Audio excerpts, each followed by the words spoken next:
Ghatkopar hoarding प्रकरणी फरार भावेश भिंडेच्या मागावर पोलिसांची 7 पथकं। वेगवेगळ्या भागात भिंडेचा पोलिसांकडून शोध सुरू। भिंडे राज्याबाहेर पळाल्याचा संशय। घाटकोपर दुर्घटनेच्या 45 तासांनंतरही बचाव कार्य सुरूच। पोकलेनच्या सहाय्यानं लोखंडी ढिगारा उपसण्याचं काम सुरू। एका गर्डरखाली अडकलेल्या गाडीत एक महिला आणि पुरुष अडकल्याची शक्यता।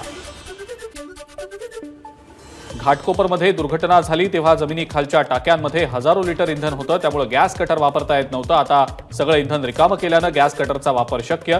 गॅस कटरच्या वापरामुळे कामाला वेग। घाटकोपरमधल्या दुर्घटनेत 18 जणांचा मृत्यू, संजय राऊतांचा दावा। मुंबईतल्या होर्डिंग दुर्घटनेनंतर होर्डिंगच्या स्ट्रक्चरल ऑडिटचा विषय चर्चेत। बारामती लोकसभा मतदारसंघातील प्रत्येक होर्डिंगचं स्ट्रक्चरल ऑडिट करण्याची गरज, सुप्रिया सुळेंची मागणी। घाटकोपर होर्डिंग दुर्घटनेनंतर बुलढाणा शहरातील बेकायदेशीर होर्डिंग्जना बजावल्या नोटिसा।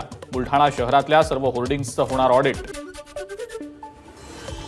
नागपूरमध्ये 4 वर्षांपासून मोठ्या होर्डिंग्सचं स्ट्रक्चरल ऑडिट केलेलं नाही, भाजप नेत्याचा गंभीर आरोप। नागपूर पालिकेनं अनधिकृत होर्डिंग्सची चौकशी करण्याची भाजपची मागणी। भाजप प्रदेशाध्यक्ष चंद्रशेखर बावनकुळेंनी राज ठाकरेंची घेतली भेट। राज ठाकरेंच्या निवासस्थानी दोघांची झाली चर्चा। पंतप्रधान मोदींच्या सभेचं निमंत्रण देण्यासाठी राज ठाकरेंची भेट घेतल्याची बावनकुळेंची माहिती। मुंबईतल्या लोकसभा मतदारसंघांची मुख्यमंत्री शिंदेंनी 3 मंत्र्यांवर दिली विशेष जबाबदारी। शंभूराज देसाई, उदय सामंत आणि दीपक केसरकर यांना तातडीनं कामाला लागण्याचे मुख्यमंत्र्यांचे आदेश। लोकसभा निवडणुकीच्या निकालाआधीच विजयी उमेदवार असे बॅनर पुण्यातल्या सारसबागेत। महाविकास आघाडीचे उमेदवार सुप्रिया सुळे, रवींद्र धंगेकर आणि अमोल कोल्हे विजयी झाल्याचे बॅनर। पुण्यातल्या वाडेश्वर कट्ट्यावर काँग्रेसचे उमेदवार रवींद्र धंगेकर आणि वंचितचे उमेदवार वसंत मोरे यांच्यात गप्पा, मात्र मुरलीधर मोहोळ अनुपस्थित। ठाकरे गटाचे प्रमुख उद्धव ठाकरेंची आज संध्याकाळी नाशिकमधल्या अनंत कान्हेरे मैदानावर जाहीर सभा। सभेसाठी 60 फुटी भव्य मोटर स्टेज। 4 जूननंतर शरद पवार आणि उद्धव ठाकरेंचा पक्ष विलीन होणार। पृथ्वीराज चव्हाणांच्या टीकेला चंद्रशेखर बावनकुळे यांचं प्रत्युत्तर।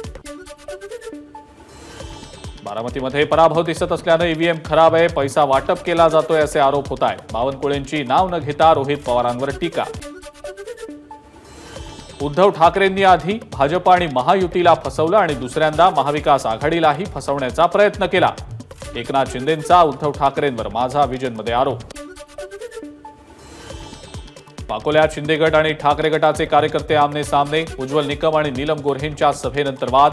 शिंदे गटाच्या पदाधिकाऱ्यांना ठाकरे गटाच्या पदाधिकाऱ्यांनी डिवचल्यानं वाद झाल्याची माहिती।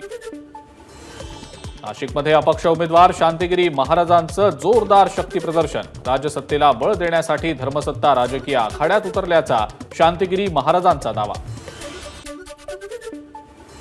रवी राणा यांच्या मुंबईतल्या खारमधल्या निवासस्थानी चोरी प्रकरणी नोकर अर्जुन मुखिया विरोधात गुन्हा दाखल। अकोला शहरात कोठडी बाजारातल्या कुरिअरच्या कार्यालयावर आयकर विभागाची छापेमारी। कुरिअरच्या माध्यमातून मोठ्या रकमांचा व्यवहार झाल्याचा आयकर विभागाला संशय। महादेव बेटिंग ॲप प्रकरणी पुणे ग्रामीण पोलिसांची नारायण गावात छापेमारी। 70 ते 80 जणांना पोलिसांनी ताब्यात घेतल्याची माहिती। एबीपी माझा, उघडा डोळे बघा नीट।